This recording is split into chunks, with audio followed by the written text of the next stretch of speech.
The cost of taking. Ethan Carter woke up that crisp March morning with a hunger gnawing at him, a craving so vivid he could almost taste it. Fresh fish, straight from the lake, sizzling in a skillet with butter, the skin crisping to a golden brown.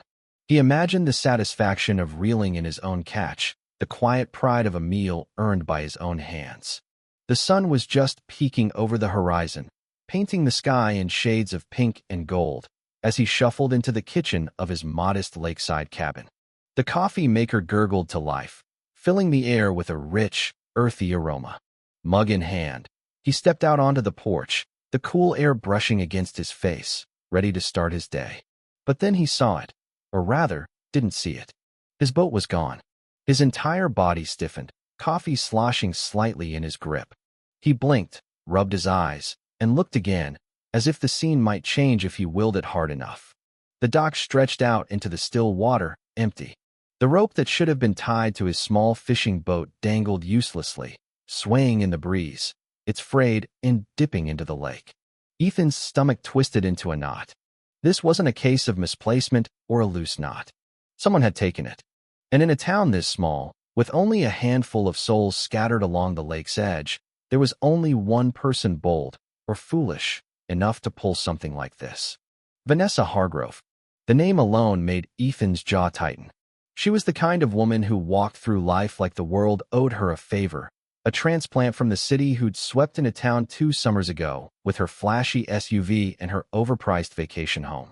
She'd planted herself on the lake's eastern shore, a sprawling modern monstrosity of glass and steel that clashed with the rustic cabins and weathered docks of the locals.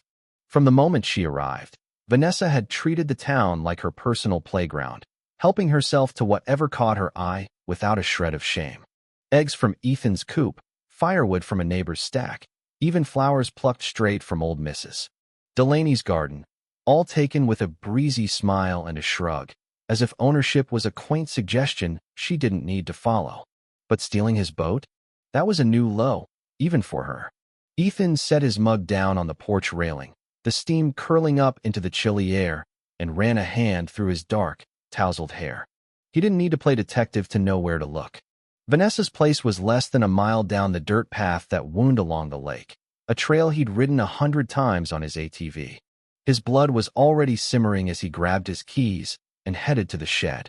The ATV roared to life beneath him, the engine's growl matching the anger building in his chest. He tore down the path, dust kicking up behind him, the cold wind stinging his face.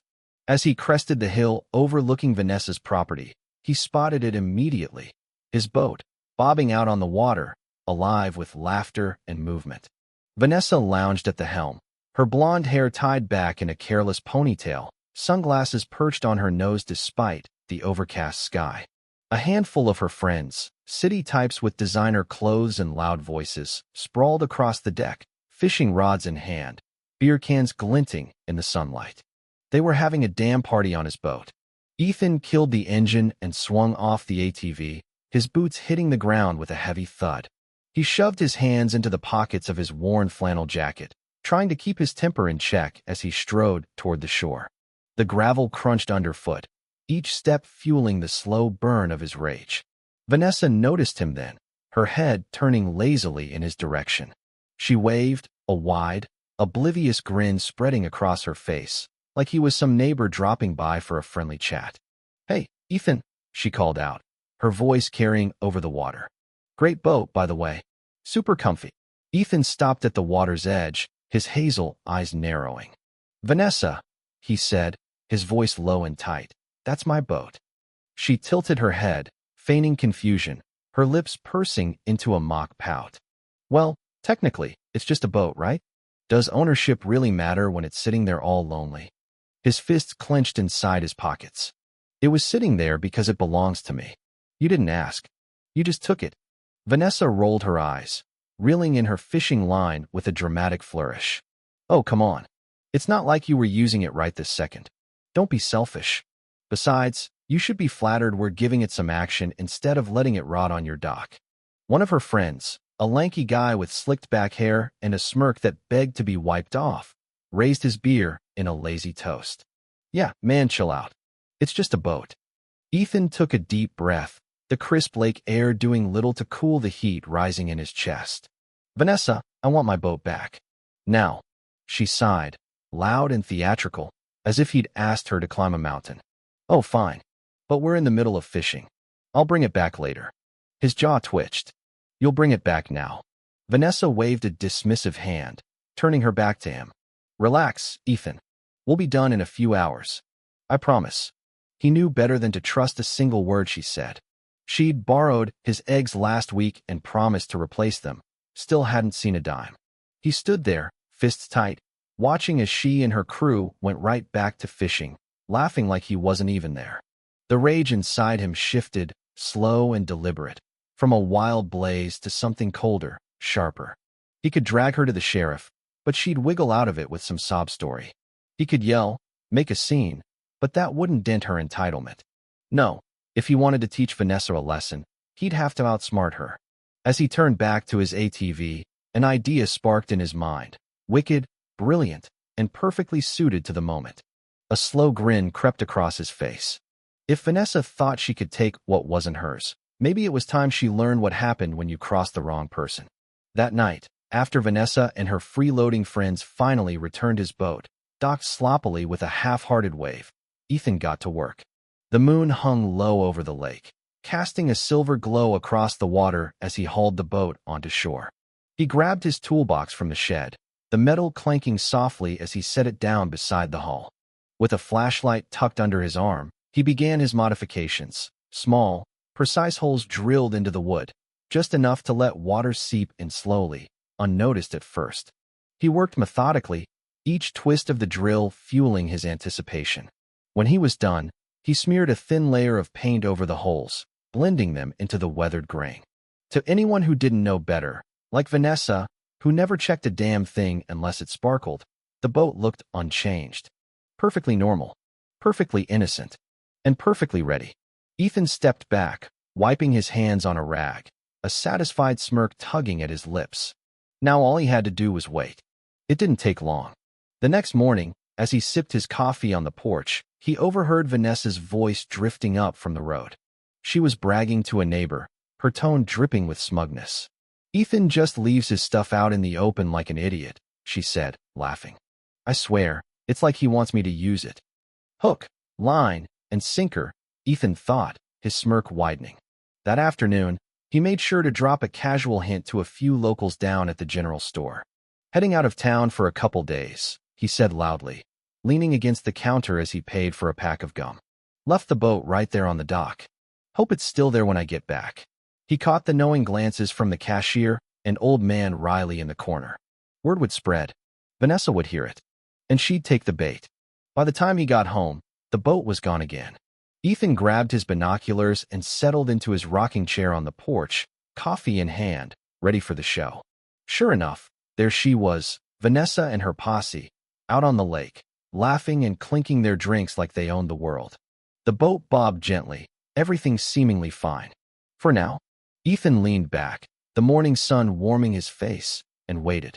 It wouldn't be long before the chaos began. The lake shimmered under the afternoon sun, a mirror of calm that belied the storm brewing just beneath its surface. Ethan Carter rocked gently in his chair on the porch, binoculars resting in his lap, a half-empty coffee mug cradled in his hands. Out on the water, his boat, his trap, bobbed innocently, carrying Vanessa Hargrove and her gaggle of oblivious friends. Their laughter carried across the lake, sharp and carefree, punctuated by the clink of glass bottles and the splash of fishing lines hitting the water. Ethan's lips twitched into a faint smirk. They had no idea what was coming. Vanessa lounged at the bow, one leg draped over the side, her designer sandals dangling precariously close to the water. She held a fishing rod loosely in one hand, more for show than function, while her other scrolled through her phone, no doubt snapping selfies to flaunt her rustic afternoon. Her friends sprawled around her, 5 of them, all city transplants like her, with slick haircuts and clothes that screamed money. The lanky guy with the beer, who Ethan had dubbed Smiley for his irritating grin, propped his feet up on the bench, tipping his head back to chug his drink. Another, a woman with a high-pitched giggle, fumbled with her rod, complaining about the lack of bites. They were loud, careless, and completely unaware. Ethan lifted the binoculars to his eyes, focusing on the boat's hull. He'd placed the holes strategically, 3 small punctures along the bottom, hidden beneath a thin coat of paint. The water would seep in slowly at first, a trickle so subtle they'd brush it off as a spill or a wave. But it wouldn't stay subtle for long. He'd tested it himself late last night, timing how long it took for the boat to start listing. 15 minutes, give or take, before the tilt became noticeable. Another 10 before the panic would set in. He glanced at his watch. They'd been out there for 12. The first sign came from Smiley. He shifted his feet off the bench, frowning as they landed in a shallow puddle. "What the hell?" he muttered, lifting one soggy sneaker and shaking it. "Did someone spill something?" Vanessa barely looked up from her phone. "Oh, calm down, Derek. It's probably just water from when we got in. Don't be dramatic." Derek squinted at the floorboards, rubbing his eyes like he wasn't sure what he was seeing. No, this is more than a splash. Look," he pointed to the growing pool, the water swirling lazily around their feet. Ethan chuckled under his breath. "Right on schedule."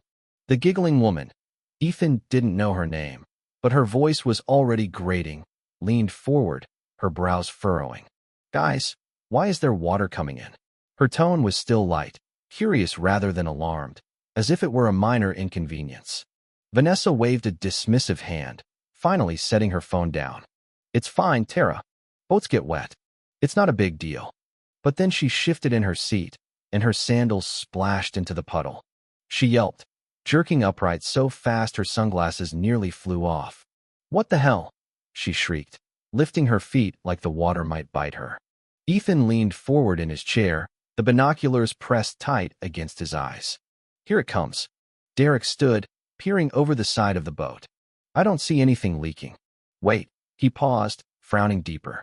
"Is the boat sitting lower than before?" Vanessa's eyes widened, her smug mask slipping. She scrambled to her feet, rocking the boat violently in the process. Water sloshed up the sides, soaking Tara's legs and sending her into a squealing fit. "Vanessa, stop it." Tara snapped, clutching the edge of the bench. "It's not me." Vanessa shot back, her voice pitching higher.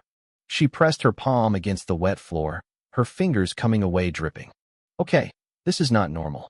Is there a leak or something?" Smiley, Derek, dropped his beer, watching helplessly as it rolled into the lake with a soft plop. "Shit," he muttered, grabbing the side of the boat as it tilted slightly. "This isn't good." Panic rippled through the group like a wave. Tara grabbed her purse, holding it above the rising water as if that would save it. Another guy, a stocky one with a sunburned nose, started bailing with an empty cooler, scooping frantically, but only splashing more water onto his friends. Vanessa spun toward the back of the boat, her earlier confidence replaced by wild-eyed urgency. "Where's the damn motor? We need to get back now." Tara stumbled to the controls, twisting the ignition key. The motor sputtered, coughed, then fell silent. "It's dead," she cried, slamming her hand against the dashboard. "Vanessa, what did you do?" "I didn't do anything." Vanessa snapped, grabbing the radio. She mashed the buttons, her voice shrill. "Hello? Hello? Somebody come get us." Static crackled back, mocking her desperation. Ethan set the binoculars down for a moment, shaking with silent laughter. He could picture it perfectly. Vanessa's world unraveling, her friends turning on her, the boat sinking inch by inch. He picked up the binoculars again, not wanting to miss a second. The water was rising faster now, lapping at their ankles. One of the guys shouted, "I see a fish. It's swimming inside the boat." That sent Tara into a fresh wave of hysteria, shrieking as she climbed onto the bench, her arms flailing.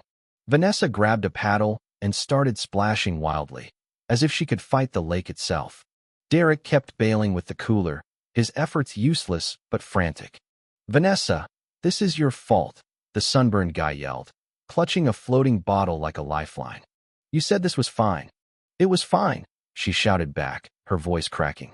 "How was I supposed to know it'd sink?" Ethan leaned back, his grin widening. Oh, she'd know soon enough. The boat tilted sharply, the bow dipping low as water poured in. Tara screamed again, clinging to Derek, who was now knee-deep and swearing under his breath. Vanessa dropped the paddle, her hands flying to her hair as she turned in circles, searching for a solution that didn't exist. The radio dangled uselessly from its cord, swinging with the boat's lurching. Then, like a gift from the lake gods, another boat appeared on the horizon. Hank Grayson, a grizzled fisherman who'd lived on the water longer than Ethan had been alive, slowed his weathered skiff as he approached.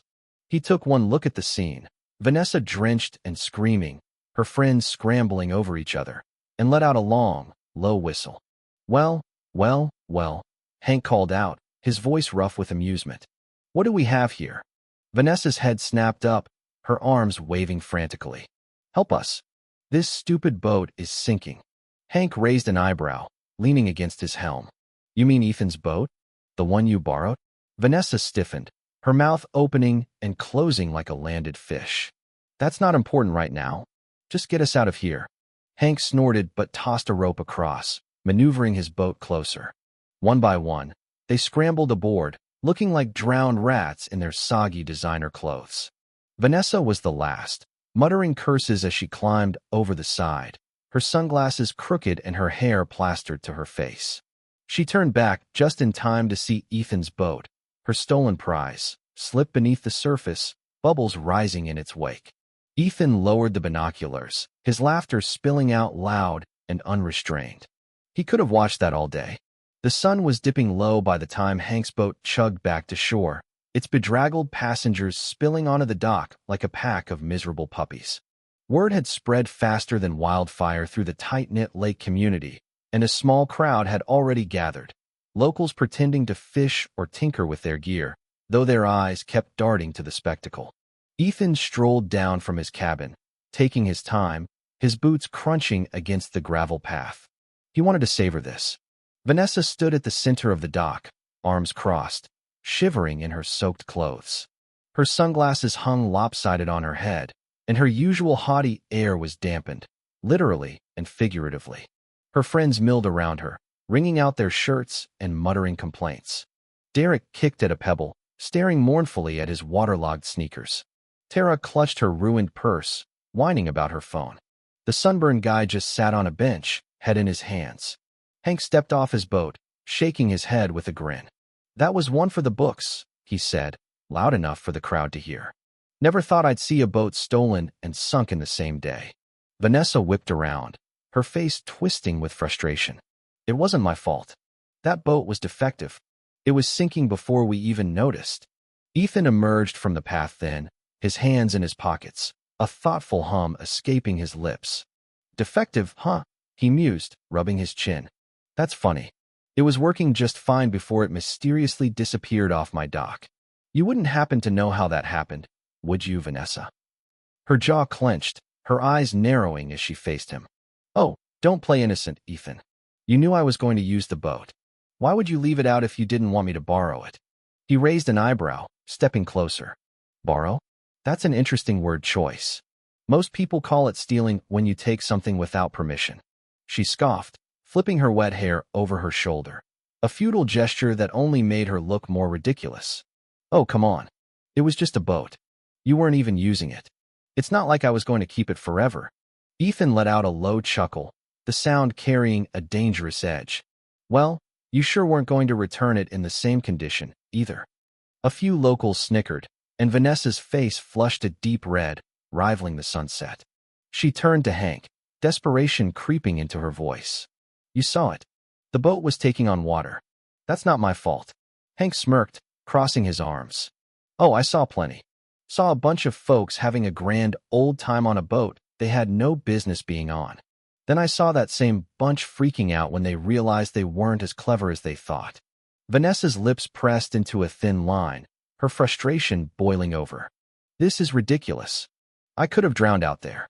Ethan tilted his head, feigning concern. That does sound awful. But then again, maybe next time you should ask before taking something that isn't yours. You think you're so funny, don't you? She snapped, her fists clenching at her sides. You set me up. He shrugged, his expression unreadable. I didn't tell you to steal my boat, Vanessa. You made that choice all on your own.